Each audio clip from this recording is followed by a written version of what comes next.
It's August 15th. This is the AMATS Policy Committee meeting, August 15th, 2024. Time is 1:01. Let's do a quick roll call. I'm Sean Hiland and I'm here. Mr. Downey? Here. Mr. Olds? Yep, here. Online. Dr. Boland? Here. Here. And Ms. Zelatel is online? Here. Thank you. We have a quorum. Everybody's present. Can you help us out with the public involvement announcement, please, Aaron? Of course, AMATS committee meetings are open to the public, and the public gets provided an opportunity to comment at each meeting. Business items are first presented by a staff or consultant. After the committee discusses the business item, the public is invited to formally comment. Each participant will have 3 minutes to speak on their topic. A couple of housekeeping items. If you're joining us virtually and you're not a member of the committee, please turn your camera off when you're not speaking on an item. If you're joining us by phone, to mute and unmute the microphone, press *6. Thank you. You, Aaron? Do we have approval of the agenda? Have a motion. Motion to approve. Moved by Dr. Boland. Do I have a second? I'll second. Second. Give Mr. Downey that second, but I think it was first. So. Do we have any changes? Sure.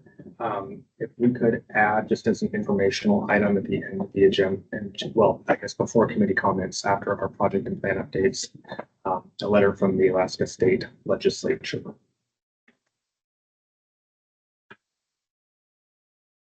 Add an informational item to speak to a letter from the Alaska State Legislature. Sounds good. Any other changes? I'd like to make a change as well, and I think it's probably an action item. We need to do the first change. Was there a second for his, for Mr. Boland's change? Second. Just Anybody opposed to making that change? Hearing none, we'll add that item. Change that I would like to make, I think is probably an action item, but we have a boundary change that we approved several months ago. I'm not sure what month it was, which hasn't been implemented yet. And I'd like to add that action item to discuss that and maybe revisit if we need to do some more work on that. And I can save my discussion on that until I don't have any information regarding that item, and it wasn't posted on the agenda 7 days in advance. So I don't have anything to provide to the committee members at this point. We can bring it next month if you would like, and get it through the TAC as well. If you have that change that you would like to discuss. Yeah, I guess my proposal would be to send it back to the TAC. So is that an action item? I mean, yeah, we can rescind it. We've already sent it over to DOT for approval by the governor, so I can reach out to DOT and ask them to rescind it. It'd be nice to know the reason why. Well, that could be part of the discussion now, or it could be part of the discussion when we get to that action. Okay. I suppose we need a second, right, for that action item. So if I can clarify, you'd like an action item for us to discuss asking for the boundary extension to come back to us? To go back to the technical advisory committee to take just one more look at.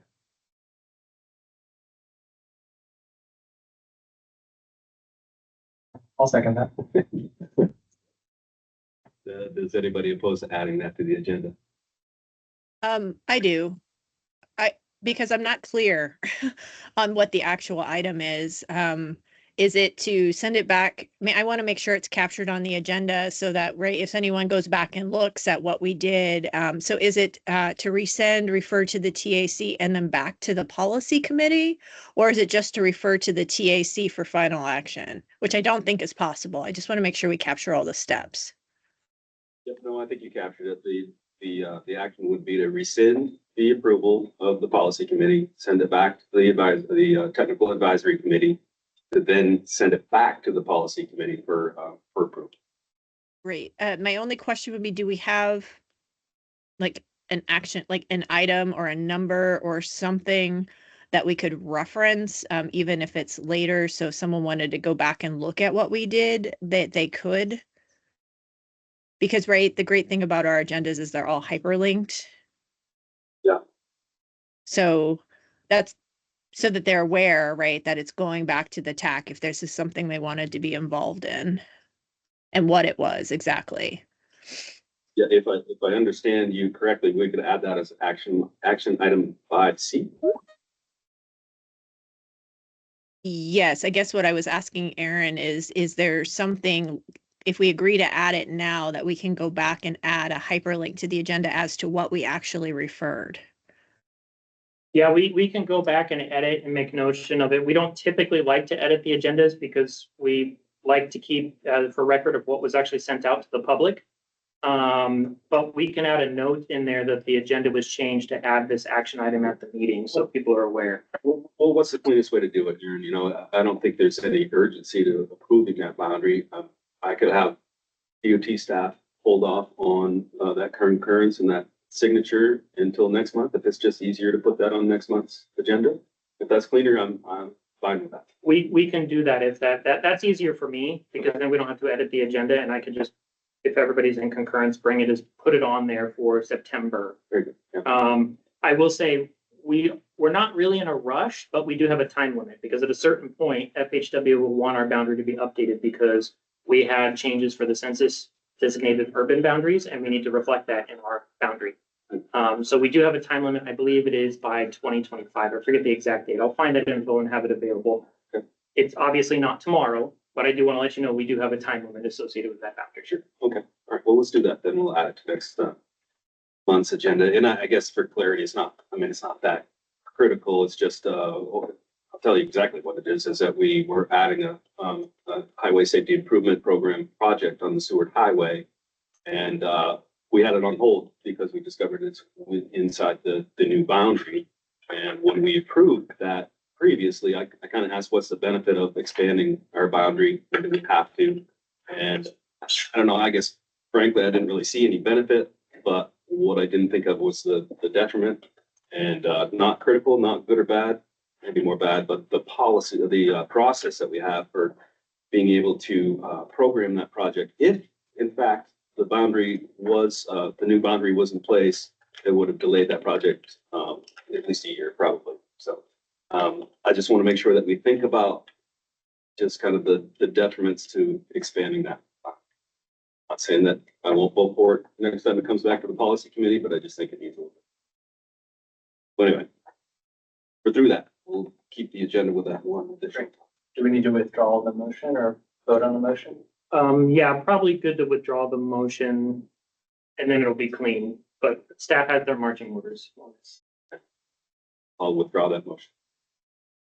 So I believe we're probably at approving the agenda as amended. Have a motion for that.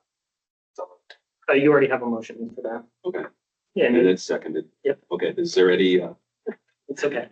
objection to approving the agenda as amended? Hearing none, it's approved.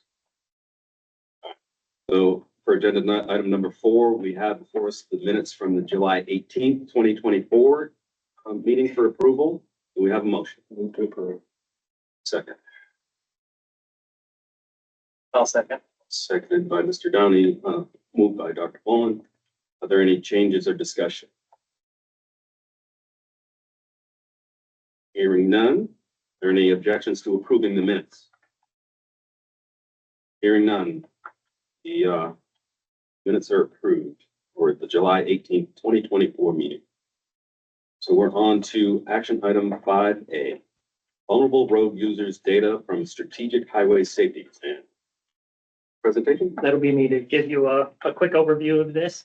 Okay, everybody, so DOT reached out to AMATS and the other MPO staff to ask for some information. So it's regarding a road safety audit. So road safety audits are a safety performance examination of an existing road that goes into pretty great detail, and it's done by an independent multidisciplinary team. Typically what you do is you look at what elements are causing the safety concerns and then what ways to help address or mitigate those safety concerns. So it's like a more in-depth safety analysis. So DOT has asked AMATS to provide any recommended locations, intersections or segments of roadways for this safety audit. So DOT is going to be doing a multi-year rotating safety audit. So they'll do in Central Region, which is Matsu, Anchorage, Kenai, along with the MPO boundary, MPO's boundary, both of them. And then Fairbanks or Juneau, I'm not sure the exact cycle and rotation, but they're going to be rotating it through. Part of what they sent over to me was the vulnerable road user assessment. Can you click on the next one? This is information from the Strategic Highway Safety Plan. So this is DOT's safety plan that they do and update every X number of years. This information shows the areas with vulnerable road user impacts. As you can see, these are the top 16 identified high injury corridors, and then below it is the high injury intersections. These are not in priority order. These are in alphabetical order. But as you can see here, Anchorage takes the case for a number of these locations. So staff reviewed this information and made the following recommendations to the Technical Advisory Committee. The first, the intersections West 5th and 6th Avenue at A and C Street.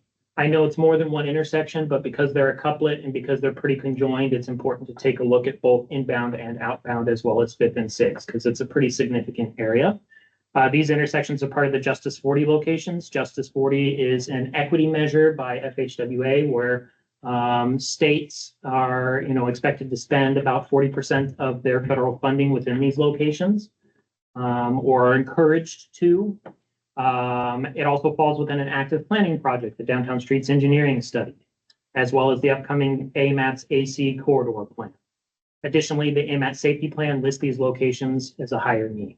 So staff was looking at this saying, okay, since we have a couple of plans, either underway or coming, these might be good locations to look at. Plus, they're pretty significant locations, and so they'd be pretty important to get done. The next segment is Tudor Road, Lake Otis to Burgaw Street. Again, this segment falls within the Justice 40 area. It'll be part of the AMATS Tudor Road corridor plan that's coming very soon, and it falls within the AMATS Safety Plan area of higher need. Additionally, just as a reminder, the Lake Otis and Tudor intersection was reconstructed years ago to help with safety and congestion. So maybe this audit can take a look at to see how that project has done, because the AMATS safety plan still shows this intersection as an area of concern. So maybe more work is needed. AMATS Technical Advisory Committee reviewed this information, recommended changes, because originally we had the whole length of Tudor Road, but it was too much. So we narrowed it down to kind of a priority section. And then these are the recommendations that they support along with staff. I do want to note a couple of things. DOT has let me know and let the TAC know that it is okay for AMATS to make recommendations outside of the vulnerable road user locations that are on the SHSP list. The plan is to include all those locations in the safety audits. So if there are places that are outside of that, they encourage AMATS to go ahead and make those recommendations. These are just what staff was recommending, just based on the information we had available at the time. I have some more information I want to provide. How is it being funded? It's by HSIP funding. If projects are developed out of this process, how is there going to be kind of follow-up? And as I'm told, typically an RSA will result in a list of potential projects. They'll go through the usual development and approval process with a bit of a jump because a lot of the work is done to create the RSA itself. So that would involve coming back to the TAC and policy committee, say, hey, you guys recommended these areas. Here are the projects that have come out of that safety audit. So it's a really good follow-up for the committees. And right now, there is a 2-year for the RSA reserved for MPOs. So they would prefer to have both of our locations now to get things moving.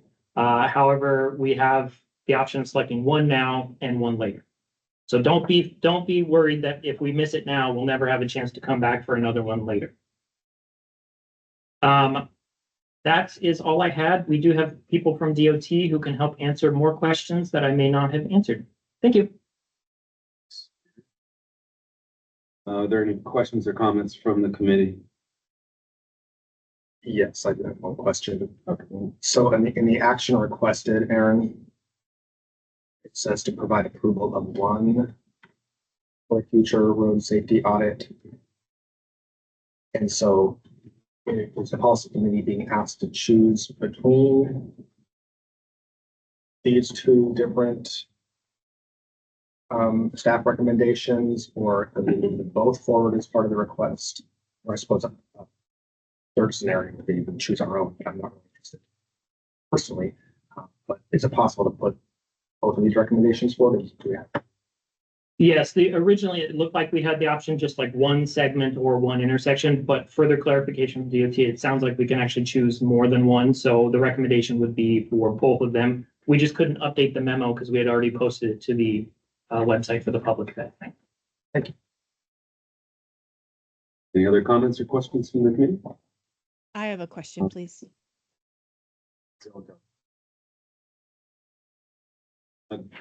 Go ahead, Ms. Zelda. Thank you.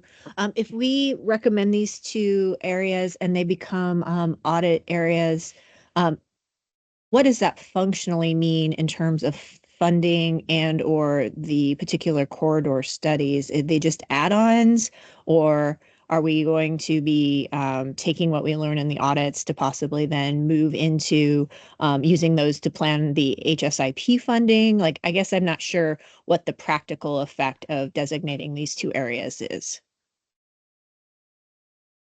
Yeah, I can probably answer a little, at least from my end, and then see if Mary McCrae from DOT can help fill in the gap. My understanding is this will do an analysis of the area and provide recommendations for solutions. Those can be incorporated into whatever planning efforts we're doing and or funded with HSIP. So it's kind of a all the above is my understanding, but I don't know if Mary wants to step in and correct me if I'm wrong. Can you help, Mary?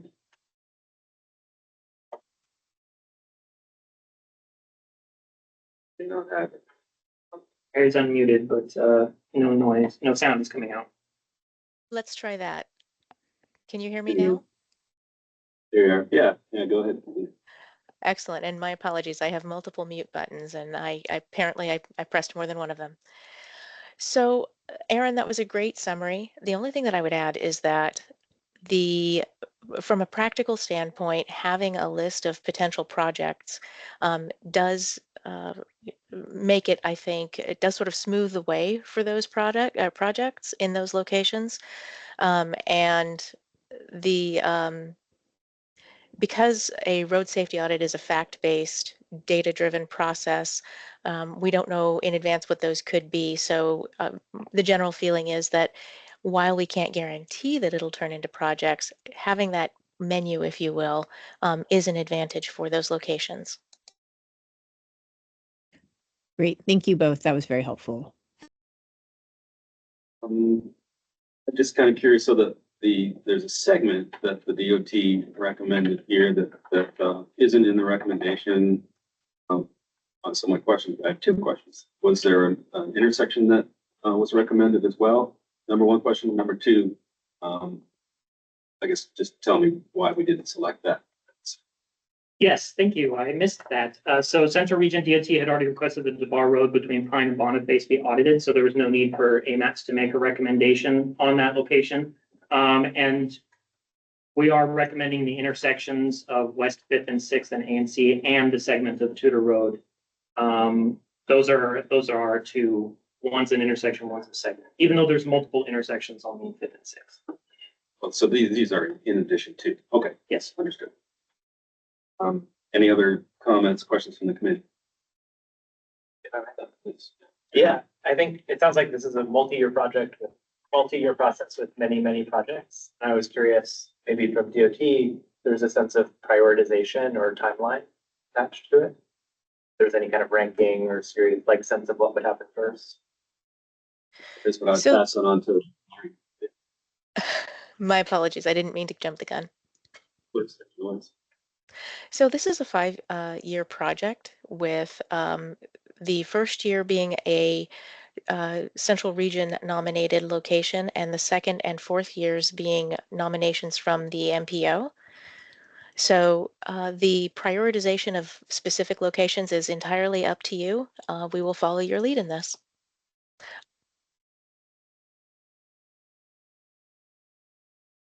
Answer your question?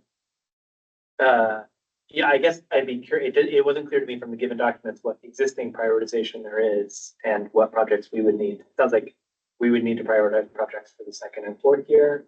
And it would be, I guess, as a useful piece of information, what is being prioritized in the first year and the other years. Should, is Mary again the best to answer that? Yeah. Yeah. Yeah. Okay. What do you think? Certainly, the Central Region project listed in your documentation DeBar between Pine and Boniface. That's going to be the first RSA in the Central Region area. The next one will be a location of your choice, perhaps one of these two. The third year, Central Region of DOT will nominate an additional project. The fourth year will be another location from AMATS, and then the fifth year will be Central Region again.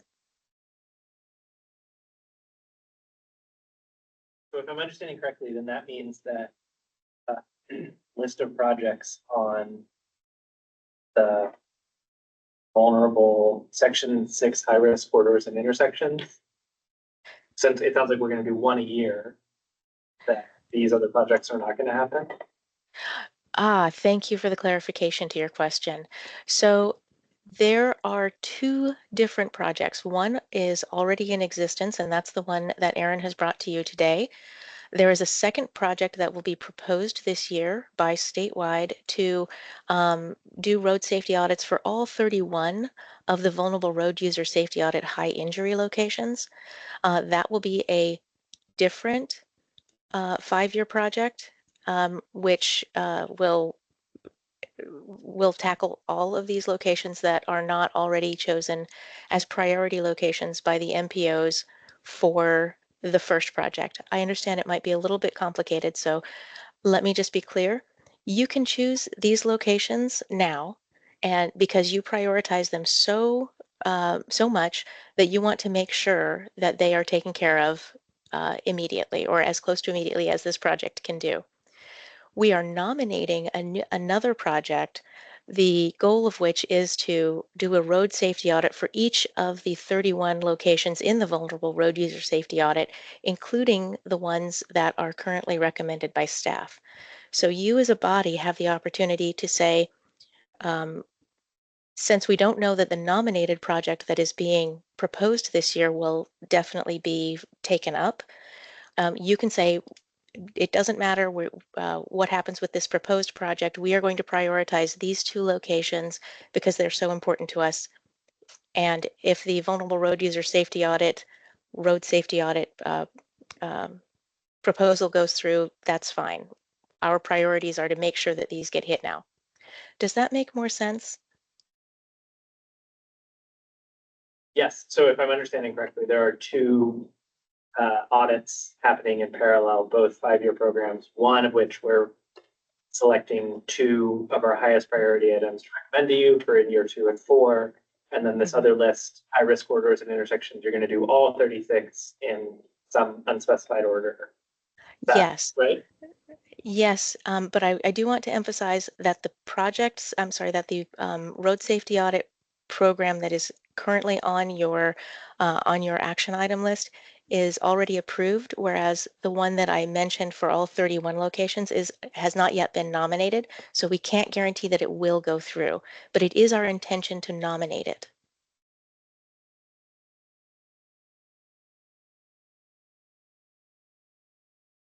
Thanks, Mary. I have a quick clarification that was just pointed out to me. Tudor and Bragad do not intersect. So that segment should be Lake Otis to Elmore. I apologize for that oversight. Excuse me? Wait, I'm sorry.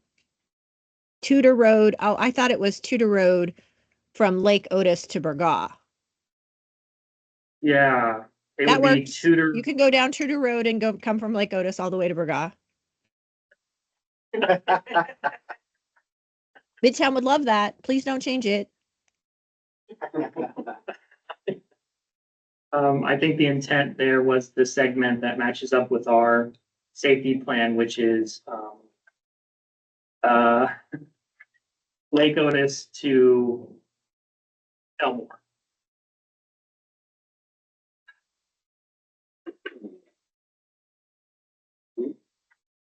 Any other questions from the committee? I get an easy one for you, Aaron. The link brings you to the U.S. Department of Transportation Justice 40 program. Is it easy to find the list of intersections that you consider in that program? I'm actually using the strategic highway safety plan. Can you click on the second one for this, the SHSP link? Because it's in the SHSP for the project list. It lists which ones are crossing a Justice 40 community. Okay, so it's in the first. Yep. Yep. Hearing no other comments or questions from the committee, I'll pass it on to the public. Do we have any comments or questions from the public? Seeing hearing none, let's move on to what is the will of the committee. Move to approve.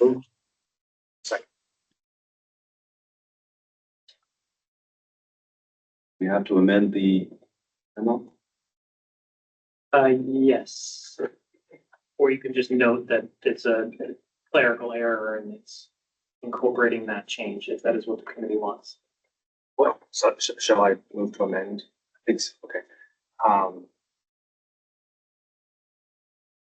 So I guess then would it be any action requested?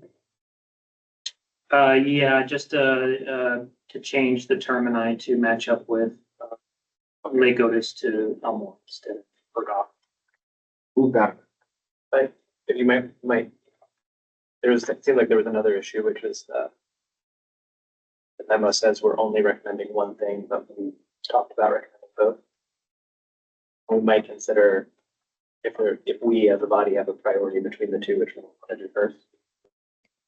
Hold on. I'm sorry. I think we have a motion on the floor for the amendment first. Before we get into are we doing 2 or 1? So my motion is to amend language regarding the Second. Second. Okay. Second. Any objections to that modification? Hearing none, we'll make that change. Another motion. I move to correct the memo to clarify that we're recommending both the intersection and the segment, and to clarify that we prioritize doing West 5th and 6th and A and C in the second year and Tudor Road in the fourth year. Your second to that motion.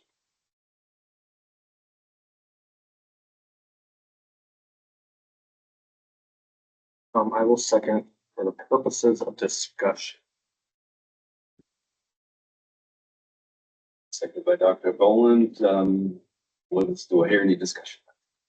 Yeah, so I'm certainly inclined to support the first part of that amendment in terms of moving both of these projects forward, both these locations forward. I'm curious if we have alignment with the rest of the committee to set them for prioritization in that manner. If I could speak to the motion, I was making the choice based on in part the downtown street engineering study as mentioned in the memo, and other community conversations happening in the short term about the 6th Avenue, but it's not a strongly held position. So if the will of the committee is otherwise, happy to be flexible on that. May I speak to the amendment? Please do. Thanks. I can't support the amendment. I would rather see an amendment that keeps both of these project sets prioritized in accordance with the timing of concurrent planning, whether that's the downtown streets and the ANC corridor studies, as well as the Tudor corridor study, and move them along in that fashion. It feels like they're complementary, but to simply put Tudor Road out an additional 2 years also, I think, negates, well, one, it misaligns it, I think, when the corridor study is supposed to happen, and it frankly kind of undercuts a lot of the HSIP work that's already happening on Tudor Road when it could be informing it instead. Thank you.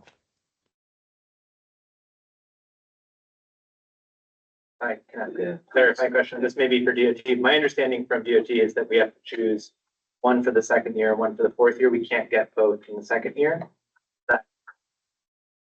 Can you help us out with that, Mary? Certainly, the answer to that is yes. We have one slot in year 2 and one slot in year 4. Okay, thanks for the clarification. May I provide a little bit more clarification then to what I said?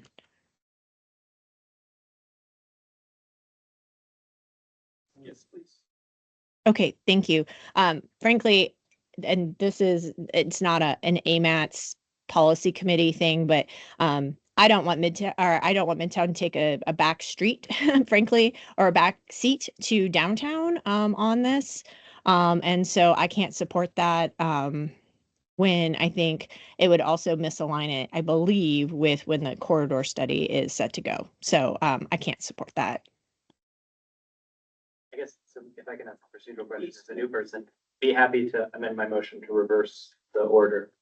Is that possible to do, or do we need to vote down the motion and then do a new one? I think we allow friendly amendments, but can the motioner make a friendly amendment to their own motion? Just, okay, so you can amend it and then get the seconder to agree to your. Right, so I'd like to amend my motion to prioritize Tudor Road for the second year and West Fifth and Sixth Avenue and A and C Street for the 14th. Seconder, amenable.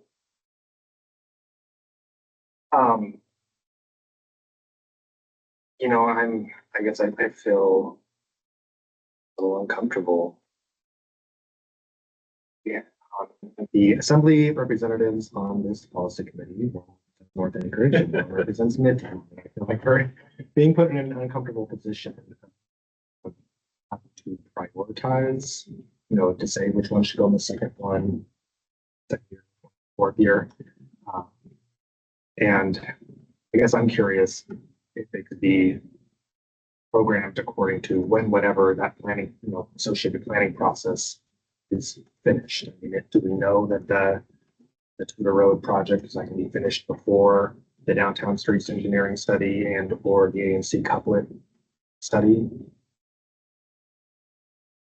So from our end, for the planning ones, the Tudor one is going to be coming before the ANC. So if these were reversed, so if Tudor was in the second year and ANC was in the fourth year, I think they would better align with the corridor plans, and or we could make sure that they align with the corridor plans since we have some flexibility there.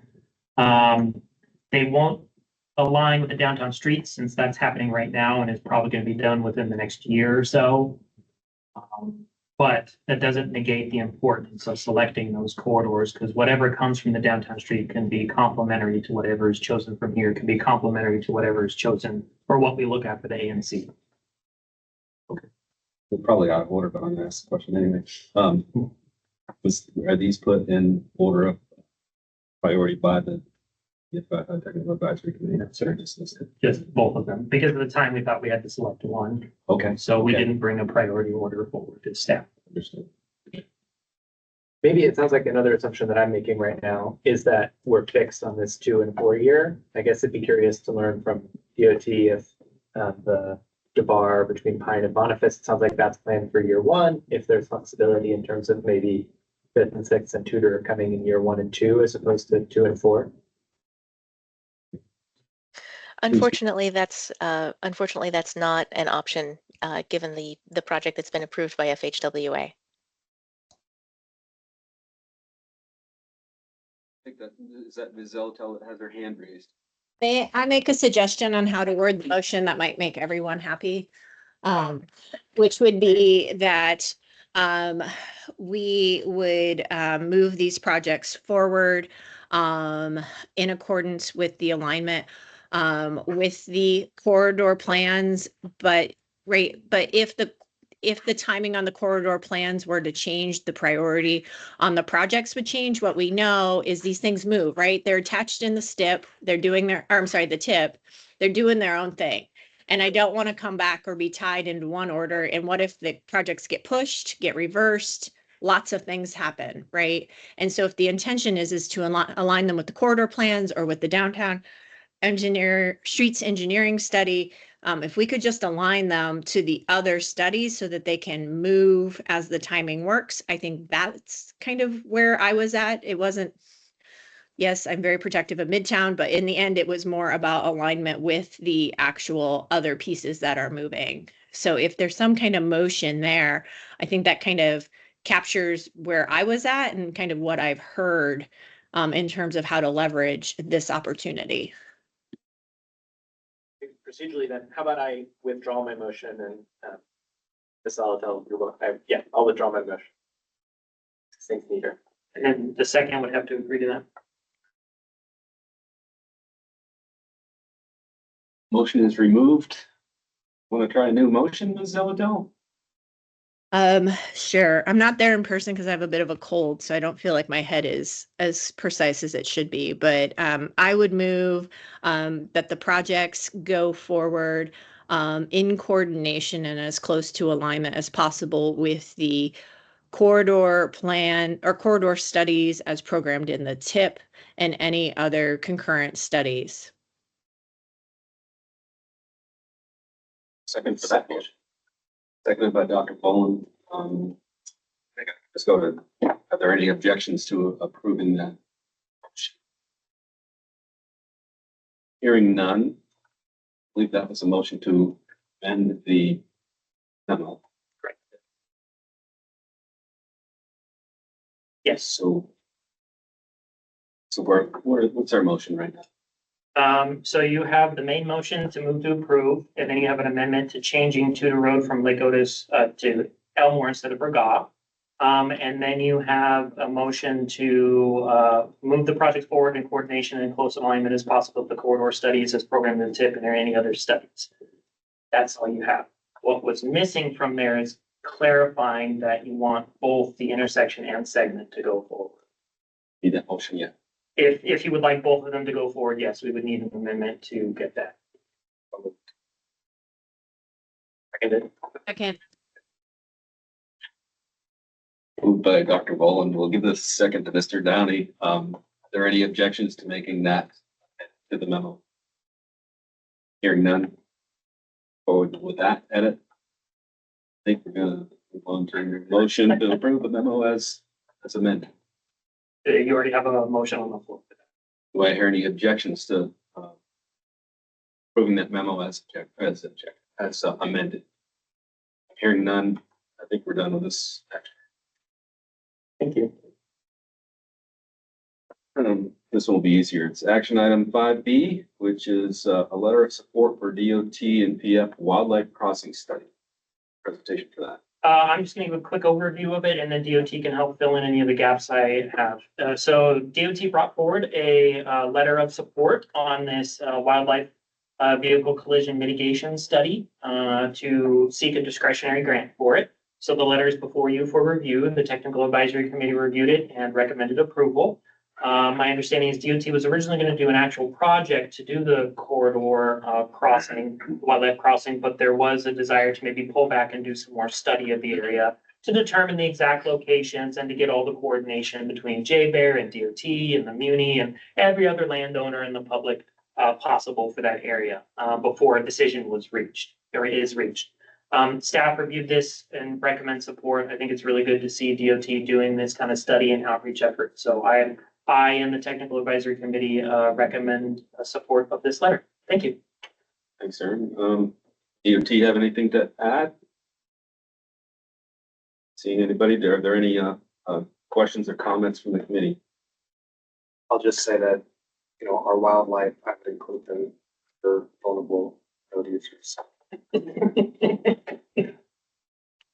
Anybody else? Moving on to any comments from the public. Seeing any interest in that? What is the will of the committee? To approve.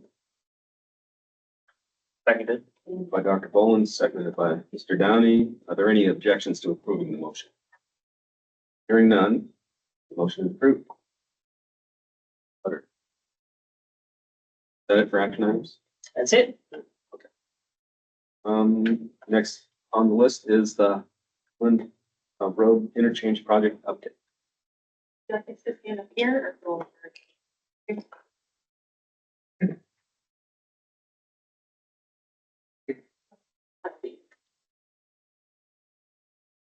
You guys will identify yourselves for the record.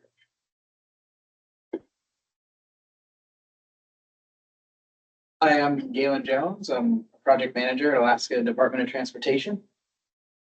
Kelly Kilpatrick, consultant project manager from Dell. So, yeah, first wanted to thank everybody and the committee for having us today to present this project to you. Instead of repeating a bunch of things Kelly's gonna get into, I'll just hand it over to her. Thanks, Galen. And he has permission to interrupt or interject if you want to add it. All right. All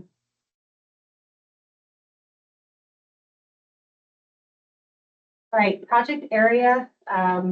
It's the Hiland Interchange itself, but other areas we want to focus on also is when we do improvements in the interchange, how we impact Eagle River Loop Road, Bolton, VFW, and stakeholders. We have the refuge there down on the west.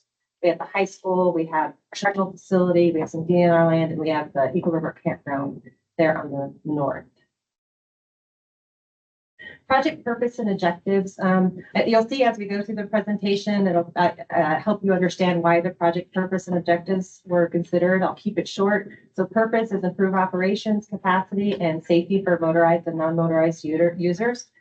Objectives is we want to enhance highway merging on the Glen Highway, increase that capacity for folks coming from Eagle River Loop Road onto the highway, mitigate queuing issues along Eagle River Loop Road, also getting onto the highway, and then preserve the bridge. The bridge is about 50 years old. It needs a little work. And any improvements we do, we want to maintain the existing bridge.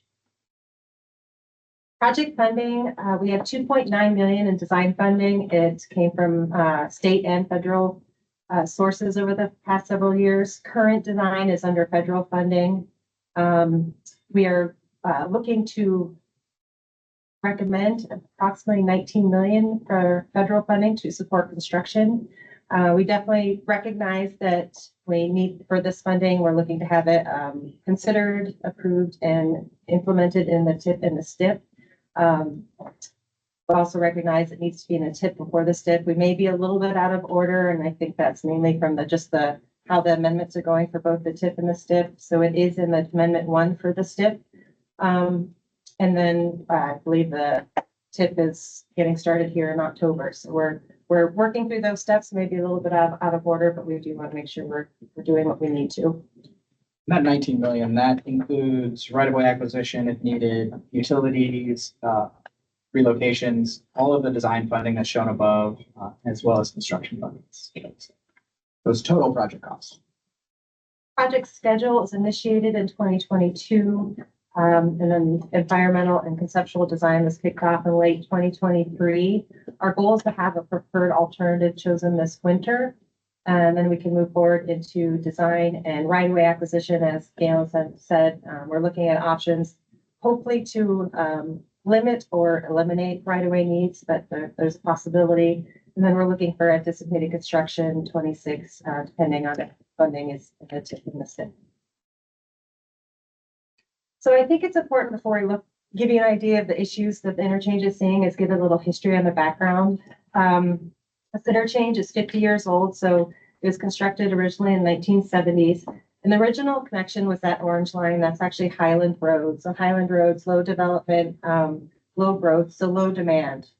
The 1980s, there was an connection location study that looked at connecting Eagle River Loop Road, which it's not on here, but if you imagine that white line comes down, a grade separated interchange across Hiland, and then a directional interchange to the highway. There would have been a southbound flyover the highway connecting into the highway, and then northbound would be an exit ramp. It's hard to see, but you can see it south of the existing Hiland interchange on the Glen Highway. There's some lines that come from the east, go over to the west, and then they tie into the Glen Highway just north of the base station there. Those would have been directional ramps that tie directly into the Eagle River Loop Road that exists now. The 1990s, there was a supplemental study came out. They changed project funding and priorities, and they connected Eagle River Loop Road directly to the interchange, and that's on the next slide. You can see here the orange. This is actually from the project. So it was connected directly to the interchange. At that time, the bridge was widened to add a westbound traffic lane and a pathway. So this 50-year-old interchange, just interchange itself pretty much looks like it did when it was originally constructed in 1970. So we like to kind of say it's a little interchange that could, it's holding on, but there are some issues. So we'll go to the next one. So getting into some of those issues, we can see here is a picture of that westbound traffic. There's actually 2 lanes. And westbound, you can see we just have a long queue. It's about 1.2 miles long. Next. This kind of shows that queue 1.2 miles is about average. And this, again, this issue is in the AM peak. It does get about 2 miles long back to Briggs Bridge. You can see everybody's in that inside lane, that left turn lane. People aren't so friendly. They don't want to take their chances on folks letting them in to make that left turn lane. So I'll just stick in that inside lane and go for it. Next slide. Yeah, Kelly will get into it a little bit more later, but on these pictures, these aerial photography that you can see, just want to highlight that lane utilization imbalance. That means everybody's getting into one lane. Because everybody's in one lane, it's backing up, over a mile, sometimes 2 miles to the east. I think we might have missed the slide. Went forward to.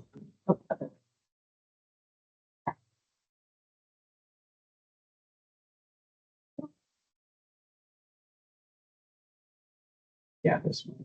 Yeah. So okay. So next one. So this one talks. I think you were heading into that, but the left turn lane. As we make improvements for getting folks through this this left turn movement, we also need to take into account that today the capacity of the southbound entrance ramp merging on the highway is at near capacity. So if we start increasing that flow, we're going to either be at capacity and likely over capacity. So improvements we make at this intersection, we need to have better merging onto the highway. So we need to have improvements there as well.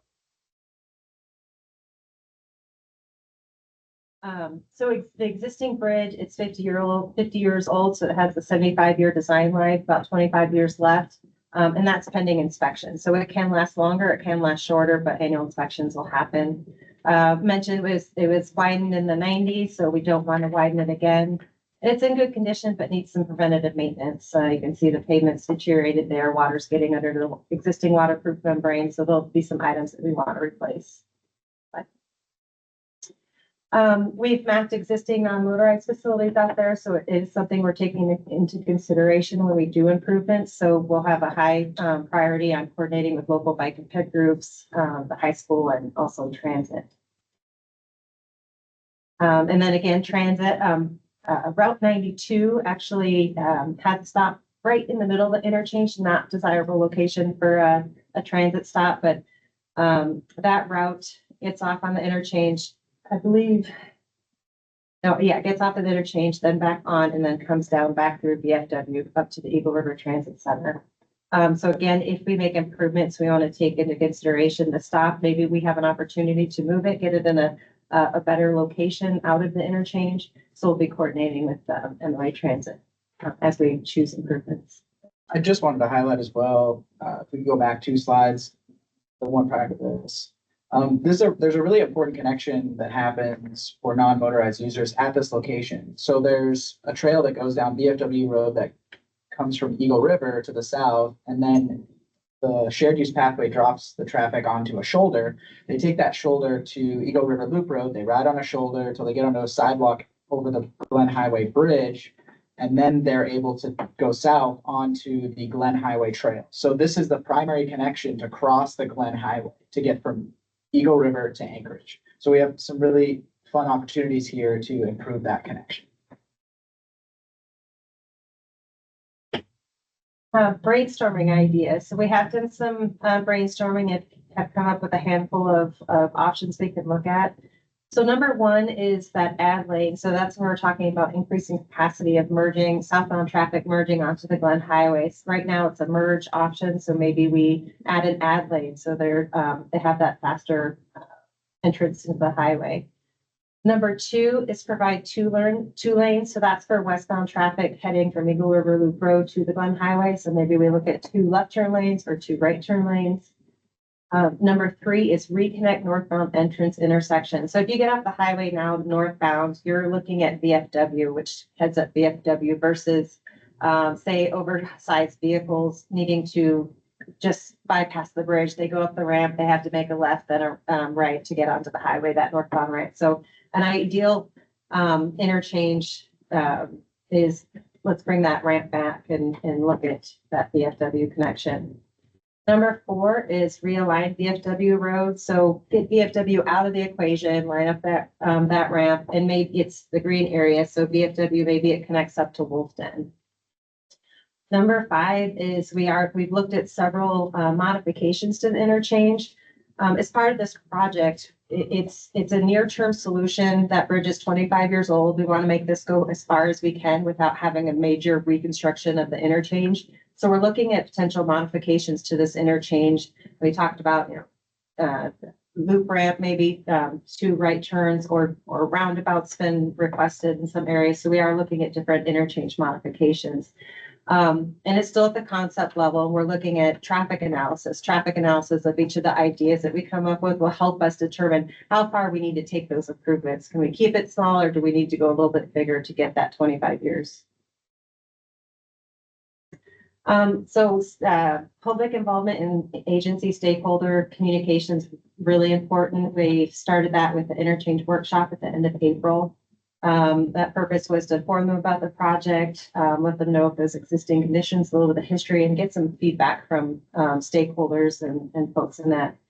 So we have provided a list of a summary of feedback that we've received. Project is needed and overdue. Congestion is unacceptable during that morning commute. Of course, enhance and maintain the bike pedestrians. Consider the school time change. So we recognize it's a high school, and that time change is going to be a little bit later and likely right within I think still within our peak hour.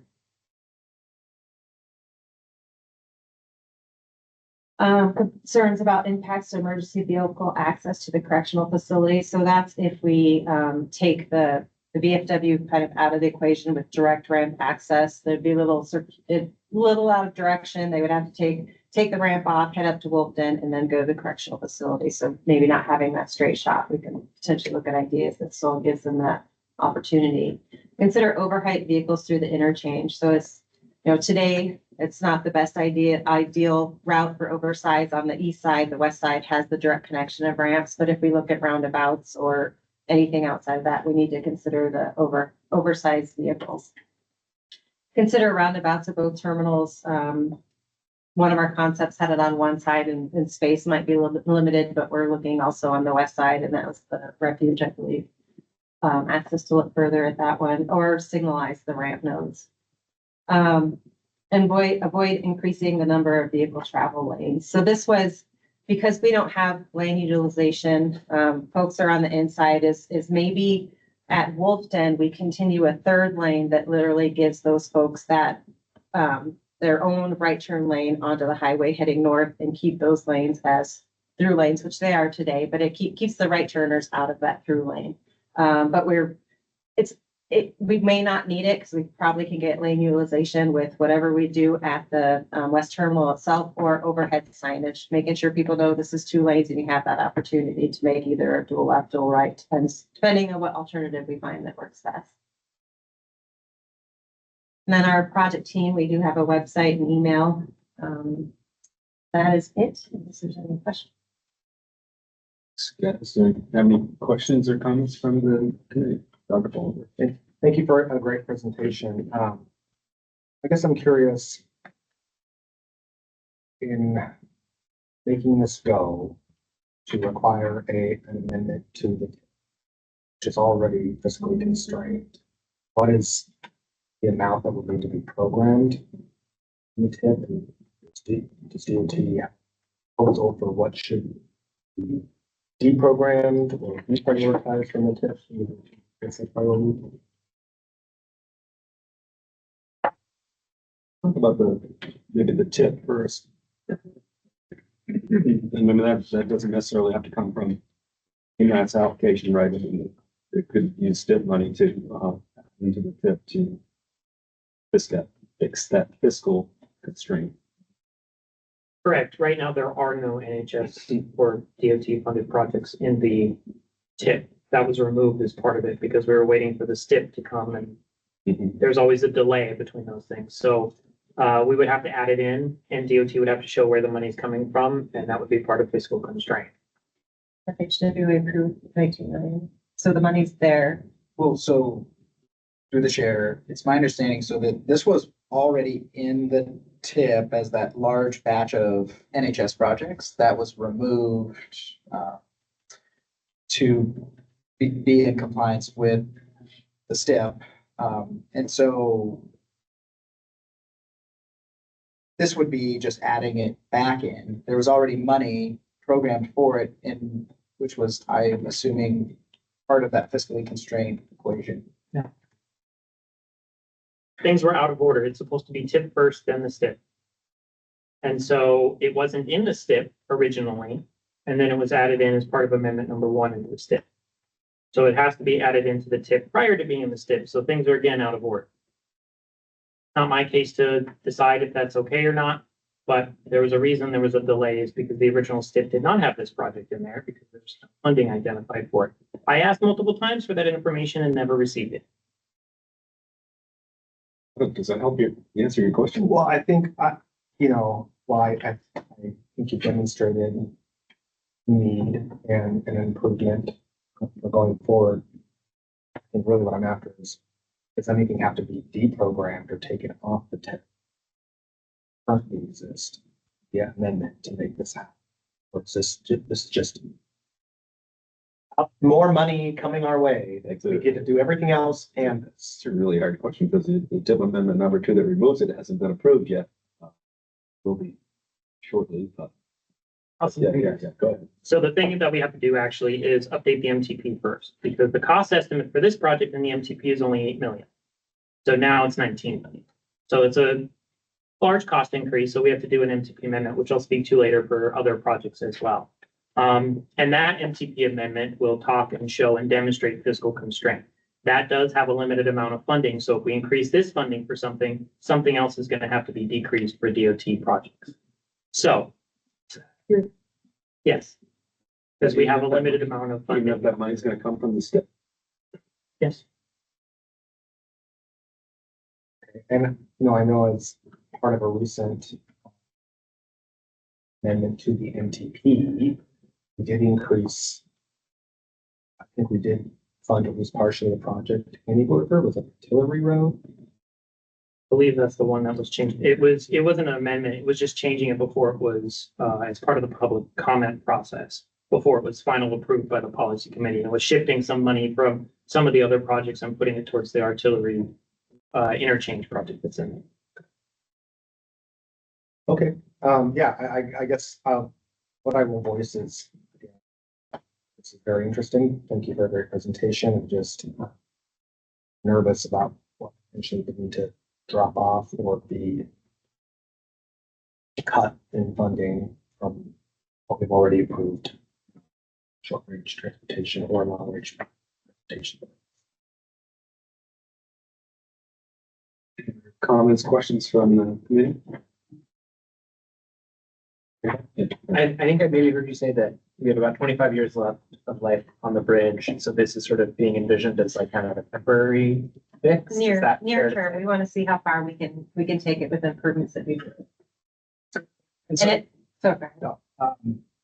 Through the chair, we're looking at improvements that could potentially, that are compatible with a new bridge. So you could just build a new bridge that works with the improvements that we're proposing, as opposed to, well, we got to redo the whole interchange, that we don't want to do that.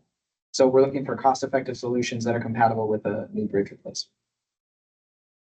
Yeah, I guess that's the point I was getting at. It sounds like you've answered, which is like, are we going to pour a whole bunch of money into this intersection and then have to tear it all up? Yeah, absolutely. But actually, if you go on our website, the interchange workshop that we did, we wanted to keep it 10 minutes here, but we actually provided brainstorming concepts that we're looking at, and then how this would fit in with potential future interchange. So we aren't redoing. So it was definitely part of our bigger picture. Any other comments, questions? Well, you said you had fun ideas for the connection there, or the non-motorized connection, but I didn't see him in the presentation. We want to keep it to 10 minutes. Oh, yeah. It depends on the concept that gets selected. So maybe there's pedestrian undercrossing, or you reduce the amount of roads they have to cross, or directions travel they have to look at one time. So, yeah, things like that. Any comments, questions from the public? Not seeing any. Yes. Pardon me. On to agenda item 6B, which is the obligation report for fiscal 24. And has a presentation. Yeah, it'll be me doing a quick overview of everything. Hold on. Okay, everybody, so we are looking at the Q3 FY24 obligation report for AMATS. And so just as a reminder, every quarter we bring forward this obligation report to let you know kind of how we're doing it, getting the funds obligated. Just as a reminder, obligation does not mean spent. Obligation means made available from FHWA to be spent or expended against a project. And also as a reminder, we have 1 + 3 years to obligate the funds. So the year you receive it plus 3 years after it. So taking a look at the obligation report in Q4, we are supposed to be plus or minus 5%. We are at minus 67.34%, which means we have 34,216,000 that is not anticipated to be obligated in FY24. Part of the reason for this is the TIP amendment number 2 has not been incorporated into the STIP yet, and that's what we're waiting for. So this obligation report is based on the admin mod number 2. There were a lot of project changes, project slips that happened this year that had to be addressed as part of TIP admin mod number 2.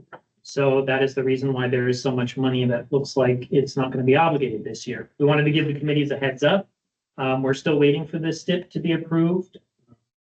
I think everybody's crossing their fingers to hope it'll be approved in time to obligate the FY24 funding. If not, we will be back with our next obligation report to kind of let you know how it went. And there'll probably have to be a TIP amendment to help correct and utilize some of this funding in years beyond FY24. So, you know, depending on what happens with FY24 funding, there will probably be some project delays happening a year or two, depending upon the project. So just wanted to give you a heads up. I'm sorry I don't have definitive answers yet. We really have to wait and see what happens at the end of the federal fiscal year before we move forward with anything on staff's end. So I'm happy to help answer any questions you have. Thank you. So just to help me with the columns, so the highlighted columns, AMATS 23 to 26 STIP, including admin mod number 2. But does that include just the dollars from fiscal 24? Correct. This is just FY24 that's showing. It doesn't show 25 or 26 because those are non-existent years. So we're in kind of like, what are our actual numbers for the current fiscal year? Have you done this analysis to include, assuming that the TIP amendment number 2 will be processed? No, because it hasn't been done. It hasn't been processed yet. The idea is if it's processed, we should be fully obligated because that's what we built the TIP amendment number 2 to do. Okay. But again, things are kind of slipping because it's taking a while to get everything approved. So we'll have to see what the project schedules look like.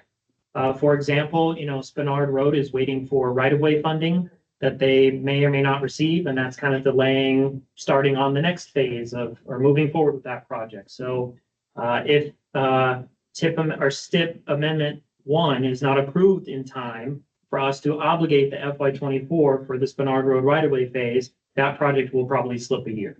And we'll have to determine when we can get that funding to them for the right-of-way and what that does to the construction. Looks like Ms. Zelatel has a question. Thank you, Mr. Chair. So my question is, right, this is the interplay between the TIP and the STIP. Is there any way for TIP projects to go while awaiting the STIP modification to happen or the STIP amendment to happen? I mean, I feel like we're being held hostage a bit on our projects by a less than ideal STIP process. And I never feel comfortable when we are well under obligated on federal monies because federal monies always run the risk of disappearing if you don't use them. And so I'm kind of curious what kind of flexibility, what kind of problem solving we can do around this that lets us keep our projects on track. Because I think not only is it like right away and the Spinard project, but then costs go up. So it's not just simply that we're going to get out of alignment with the schedule. We're going to have cost escalators on here, and we're in a fiscally constrained program. And so then we're going to have to start to make choices. And it really throws the whole thing into quite substantial limbo. I think it throws the tip and the implementation of the tip into limbo. So maybe I'm a little sky is falling. And if that's the case, you can walk me back, Erin, but I am really concerned to see this. Yeah, I mean, it's a good idea to be concerned, because this is pretty concerning. I don't think I've ever presented on an obligation report showing this amount of funding not going to be obligated potentially in a fiscal year. My understanding, and please somebody from DOT correct me if this is wrong, or FHWA, my understanding is we have to wait for the STIP to be done before we can move forward. It's part of the process where all the federal funding is provided to DOT. DOT administers the federal process, and we are a subrecipient of federal funding. A good example is if AMATS was a direct recipient, we would not have to wait for the STIP necessarily, depending on how that process was set up. But because we are a subrecipient, as called out in federal regulations, we do have to wait for the STIP amendment to be done before we can move forward on the changes that are listed in the amendment number 2 to the TIP. It's a convoluted process for sure, but this, of course, is $50 million or whatever. It includes projects that have slipped, right? So the TIP amendment number 2 would ideally be 0, but if that ever passes, then or when that passes, is approved, then that number, I'm guessing, will come down significantly. I mean, it's got to be some construction projects in there. So we had already accounted for all the project slips that we knew at the time of doing TIP amendment number 2. Mm-hmm. So like, for example, downtown trail connections, we already knew was going to slip. And so we accounted for that by moving that funding, the policy committee approved, moving that funding to go to transit so they can do more bus buying, more bus stop improvements. If TIP amendment number 2 through the STIP is not approved in time, then that money becomes available to be used in future years. So there's still the idea that we want to recapture it. We have to work with DOT to do that and get a new TIP amendment done, get it into the STIP. So it's a long, complicated process to get it changed if doesn't go forward. Because that 50 obviously includes AMATS allocation, some of the AMATS allocation, but it also includes the STIP projects too. No, this is just the AMATS allocations. What's the annual value of that? It's about that because we have carbon reduction program funding, we have transportation alternatives funding, we have congestion mitigation air quality funding, and then we have our surface transportation block grant funding. And then we have carry forward from previous years. We have about 14 million from previous years. That's not shown in this because it's in future years, but we'll have to account for that with project slips as well. So we already have carry forward from previous years slippage as well. Any other comments or questions about the obligation? Seeing or hearing any comments or questions from the public? Seeing or hearing any? I think we can move on to the next agenda item, which is 6C, which is project updates. Okay. This is just a quick heads up for everybody. You know, we always attach this as part of the obligation report. DOT does a lot of good work putting this together, so I really appreciate James and his efforts. This is just an update on where we're at with projects. Just as a reminder, this is through June 30th. So if anything has changed from June 30th till now, it is not reflected in this project update. At the next obligation report, you will see the more updated information for these projects. It does talk about some already existing project slips in here, so you can see where those are coming from. And it's just general information of where the projects are at. I don't have too much more to say on this, so if you have any questions, just let us know. Thank you. Any questions on any of the projects there? From the committee? Seeing any, how about from the public? Anything on that either? On to agenda item 6D, which is the AMATS tip amendment number 2 and 3 update. TP amendment number 1. Good presentation. I will try, bear with me, there's a lot here, so I just want to make sure everybody's aware kind of where we're at. So we've already talked about tip amendment 2, waiting for STIP incorporation. And so depending on what happens with that, based on what you saw in the obligation report, we may have to start tip amendment number 3 to address all of that. So the anticipated is to get that started in October. And then be before the committees in November to ask for release for the public. So I just want to give everyone very early heads up that if you have changes you would like to see in the tip, please get that to me by the first week of October if you could. I would really appreciate an email with the changes that you need. I've already gotten some of those, so I will reach out to those people I've gotten them from already just to confirm that the numbers are still correct. I'm hoping to give enough early heads up to everybody to give enough time for them to send things to me.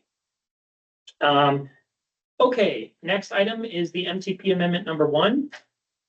So I just wanted to kind of give you a heads up that as staff, we are anticipating an MTP amendment to go along with tip amendment number 3 to do them concurrently so there's no delay in the process.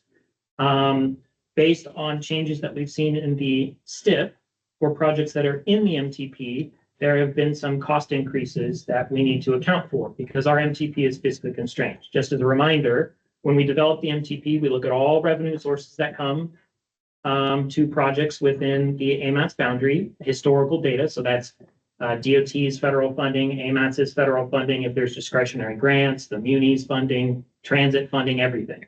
And we do estimates based on those historical data because you have to have a reasonable expectation of funding to come to you in that cycle. Typically about 20 years. So you have that amount of funding available, and then you have to put projects in, and you have to be equal on those numbers here. You can't be over. You could be under, but you can't be over. Part of our responsibility as AMATS is to update the tip or amend the tip if project cost estimates go up or if projects are added or deleted. It's very similar to the tip when we do the amendments and project cost changes. So I just wanted to flag one project, the Seward Highway 98.5 to 118. Just, you know, there are other projects that have to be looked at as well. This is just the most significant one to give you an idea of kind of where we're at with it. When this project was originally added to the 2050 MTP, we recognize not all of this project is within the AMATS boundary. So not all of the cost is part of our fiscal constraint. So based on just best guess at that time, we looked at the mileage within the MPO compared to the rest of the project, and about 13% of the project fell within the MPO boundary. So we used that. Of the $694 million that was the cost estimate at the time, only about 90 million falls within the MPO boundary, about 13%. Now the estimate is gone up. Can you scroll down a little, please? The estimate has gone up to 1.499 billion. And I do recognize that a lot of that is outside of the AMATS boundary, but we still need to account for the portion within the AMATS boundary for that cost estimate because it has gone up. And I wanted to see how much has that gone up to see if we need to do an MTP amendment. Well, taking that number and taking 13% of it, it is $194 million. So that means the cost estimate went from 90 million to 194 million for the portion within the MPO boundary. That is a significant cost increase. However, there's a little bit of a wrinkle. So originally we didn't have really termini of the project for which portions existed in the AMATS boundary. It was just best guess based on the 13%. However, the STIP has now provided us start and end points for the portions of the project that are going to be constructed along with the cost estimates that go along with those portions. So as you can see from this here, there are two segments that fall within the AMATS boundary. Our AMATS boundary to the south on the approved one stops at 114. That is not the one we just sent to the governor because that brings it down to 113.2. So we're just looking from 114 north. So it's 114 to 118, the mileposts that we are looking at here. So if you look at the information on the screen before you, the two segments, the first one is 113. No, keep down at the left, please. 113 to 116, sorry. Not all of that's within our boundary, so we have to reduce the cost estimate based on it. It's roughly $50 million less. So $100 million of that 150 is within our boundary. And then there's a second piece, 116 to 118, which is $360 million. Roughly about $361 million.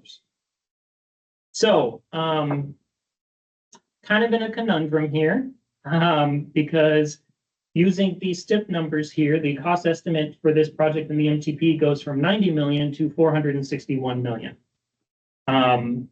which is a pretty significant jump in cost estimation, and will need to be part of the discussion for the MTP amendment. Now I know everybody's like, well, wait, this is DOT funding. We can put more money in the AMATS area. We have to base our funding on historical data. We can't sit there and just say, oh, we're going to start injecting a few $100 million more into the AMATS area if we don't have anything to back that up with. So from a staff standpoint, I don't have anything to change the fiscal constraint or the fiscal funding side of things. I only have the cost estimate, which means we're going to have to take projects out of the MTP to address this cost increase for this project. And for other projects that exist, like the Hiland Road. And so I know people don't necessarily agree with that, but if you would like to provide additional cost increases of changes for our revenue assumptions, please provide that to me and provide the historical data showing where that is coming from. Or the expectation that additional funding will become available to cover that, and we can have that as part of the MTP amendment. So I just wanted to give everybody a heads up early so we can kind of get things started, so we're not caught off guard here, that we're going to have a discussion about this and what to do with these cost estimates for these projects.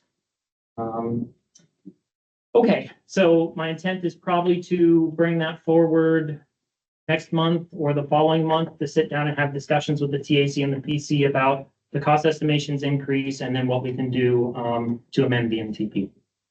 So that's all I had. Thank you.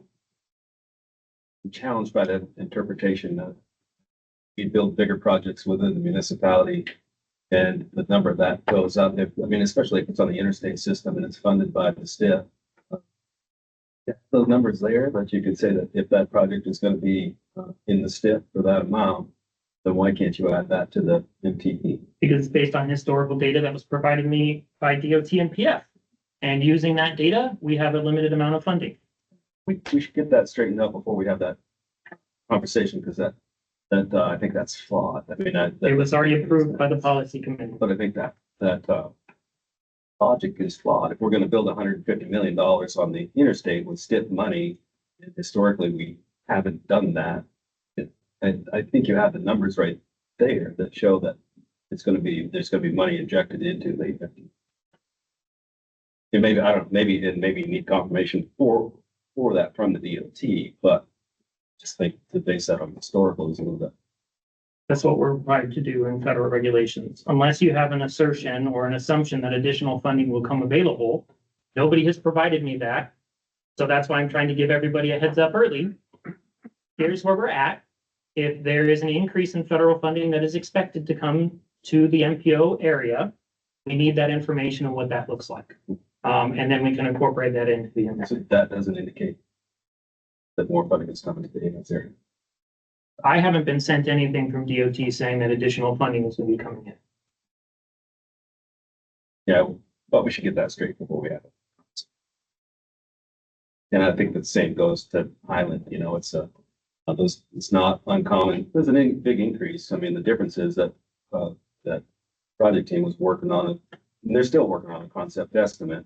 They went through called the CSRA or CRSA, and it's based on they update the estimate based on schedule and risk. So there's a wide band of what that project could cost, and they pick a point that's I think a 70% probability or something like that. But anyway, it's a more refined estimate, and the estimates are going to continue to be refined. You know, much like Hiland is just presented on as those projects get closer to being built. So those estimates are going to change. And yeah, so it's maybe a little bit more accurate than the original estimate, but it's pretty rare that estimates go down. Yeah, stream of consciousness a little bit there, but are there any comments or questions from the committee? Meg has her hand up. Go ahead.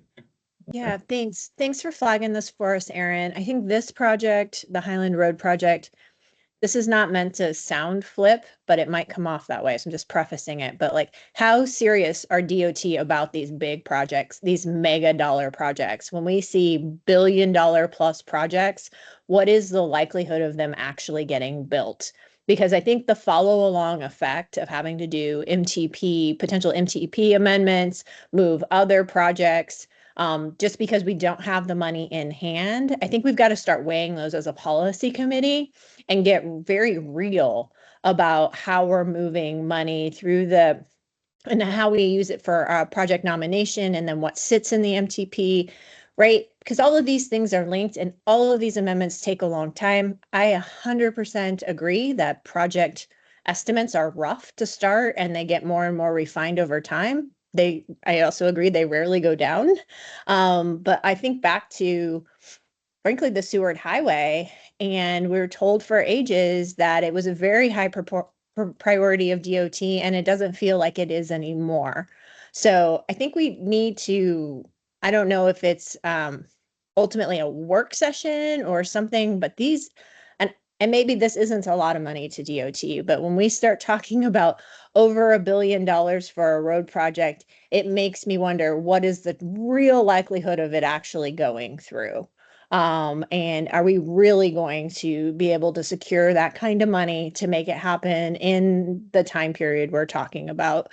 So I'm up for being educated on it, but it feels like we could be wringing our hands and worrying about something that really is never going to happen, and having to go back and make tough choices potentially in some of our planning documents. So I don't know how we can take that up at another time, but that's really kind of where I sit with these big projects.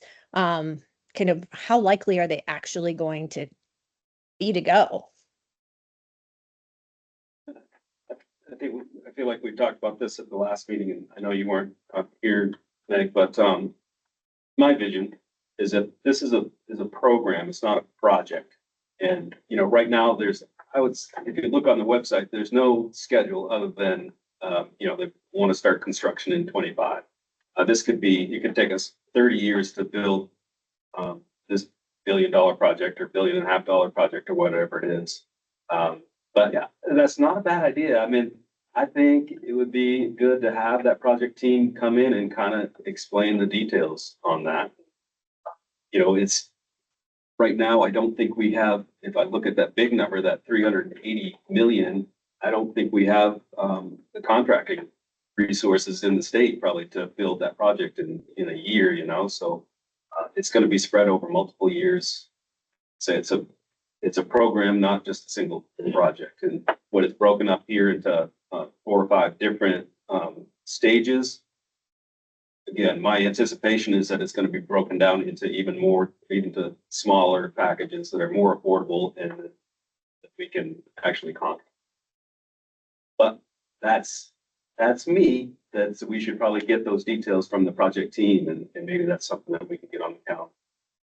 Thank you, Mr. Chair. That is helpful. I mean, also, I wonder, does the whole thing have to, right? If it becomes projects of independent utility, a phrase I've learned here, are there ways to express those in some way that the whole program then doesn't, upset the apple cart, so to speak. So I'm wondering if we can talk about some strategic ways to make sure things are expressed as to kind of where the vision is, but then the reality of where we're at within the time period of nominating projects, the fiscal constraint issues we have, and really kind of working through that process, knowing that I think most of DOT's what I would call big projects, but programs really, and have multiple phases, and multiple possible projects of independent utility. So I would welcome that conversation, even if the chair could educate me on it. But I think it's just worrisome if we have to make amendments to accommodate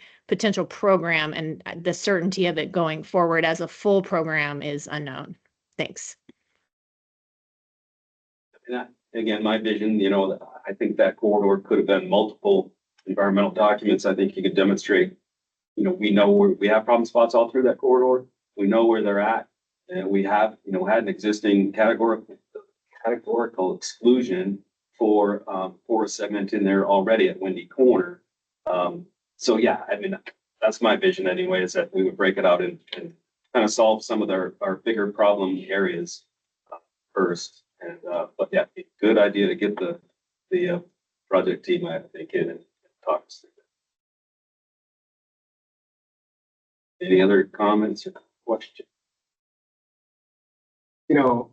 I guess for me, as we move forward, I feel like we've really done a lot of work and staff has done a lot of work to get the MTP both where they are today. For myself, I can't really imagine at this point, if it does involve taking projects off, reducing funding for other projects that we've already prioritized. Can't imagine getting to yes. We considered what projects that are already planned are of a value. So I realize there's great need across the NPO for and other things, and I don't hear the community clamoring in support of this.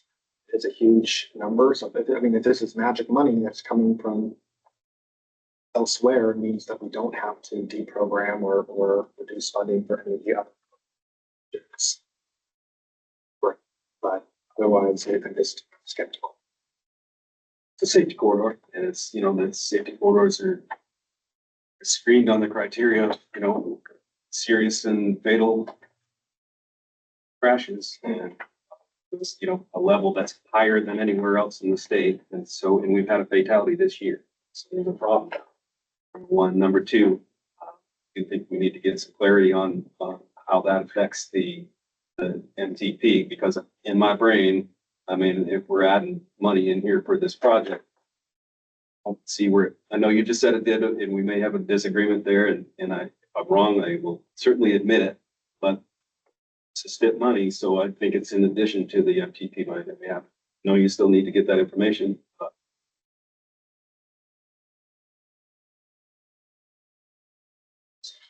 Yeah, I think would definitely appreciate more specificity about.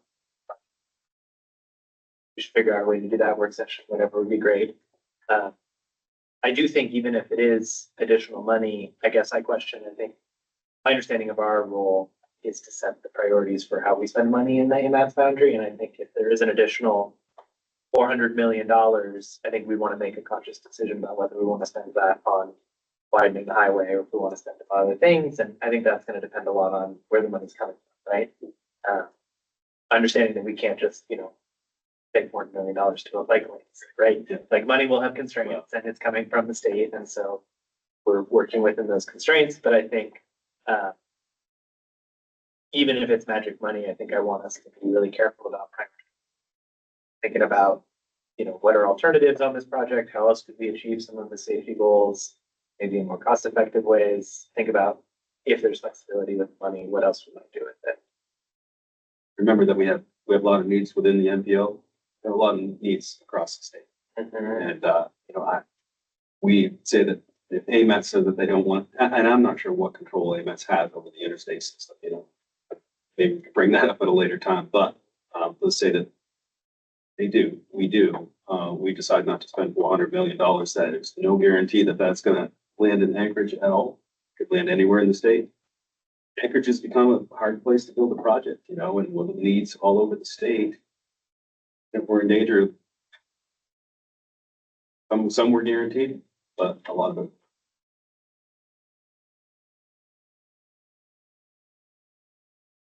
Any other comments or questions on that? I would have to respond because I feel like that is a talking point we've heard a lot. I've been elected for just 2.5 years, so to experience for sure.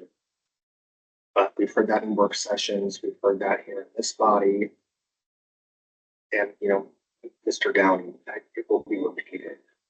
Don't spend often.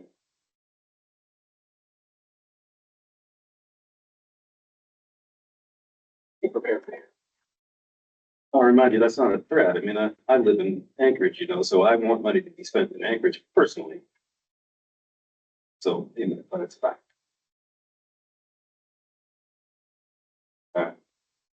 Any other comments or questions? No, I guess we could go to the public. Are there any comments or questions from the public? Not seeing any. We could move on to. I guess it would be the review letter. Is that the next item on the agenda? I guess it is. And that would be member Boland. I don't really have anything for this item. Sure, yeah, I'll just say, was forwarded by myself as an informational item. Assembly received a letter from some legislators to Commissioner Anderson regarding Amendment 1 to the STIP. They say in the first paragraph here, we are writing to urge you to remove the proposed Amendment 1 to the STIP. Get their rationale for that. So I just thought I would bring it forward to the members of this policy committee to make sure that we are all aware of it as we go forward and make our own decisions regarding further updates to our plans. That's it.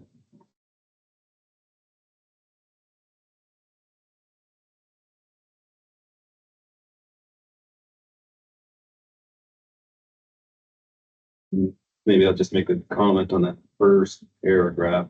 I could be wrong, but I don't see how it, I see it just the opposite. It says it's based on the risk it poses threat to next year's construction season. I think probably just the opposite. I think it's important to pass that amendment number 1 so that we can have that thing in place for.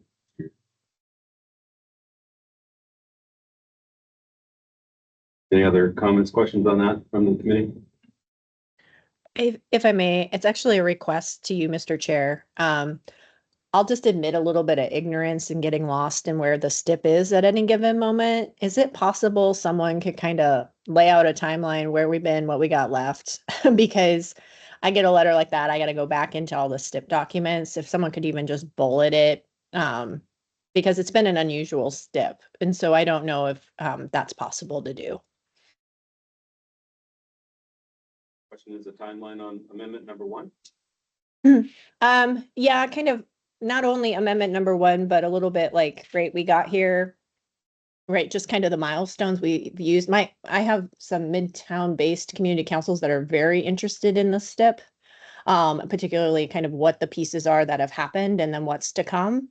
And that would be really helpful, especially since a number of the signatories to this letter will also be reporting at those community councils. And I would just like to make sure I'm fully educated on kind of where we're at and where we're headed.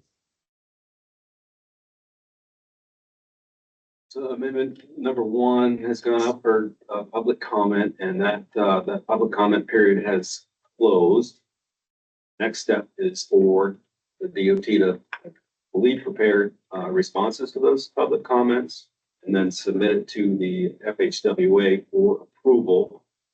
That part hasn't happened yet, and I can't give you a date on that other than soon. And once that's submitted, the FHWA has up to 30 days to approve that amendment. And at that point, I think, well, tip number amendment will be approved as well. Do you have anything to add, James? Just a clarification, James Storrs at DOT Planning. HWA has 30 days to respond to the STIP amendment. It'd be a full approval, a partial approval like we saw with the original STIP, or a denial. It could be anywhere in the range of those actions. But they have 30 days to respond. Sorry Okay. if I missed it. As you were just saying that. Oh, That's helpful-ish. I'll just, Yeah, I'll make a request in writing. Telling me it in a meeting doesn't really help me have it to go and take to my constituents who track the STIP and the TIP and all of these things very, very carefully. I have a number of community councils that have transportation committees. So I'll just make a written request maybe to Mr. Starzyk and copy Mr. Holland. Thank you. You'll get a more knowledgeable response that way. Mike. So yeah, I appreciate it. Mr. Down.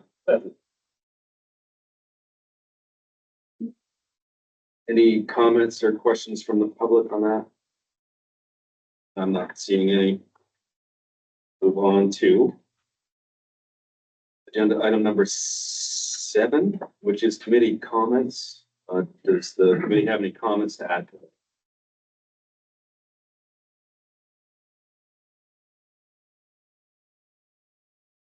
Committee has no comments to offer. We'll move on to agenda item number 8, is public comments. Are there any comments from the public? Not seeing any. On to adjournment. Do I have a motion? Somebody. By Dr. Boland, do I have a second? Second. Second by Mr. Downey. Do I have any objections to approving the adjournment motion? Hearing none. During this meeting at like what? 2:37? See you next month.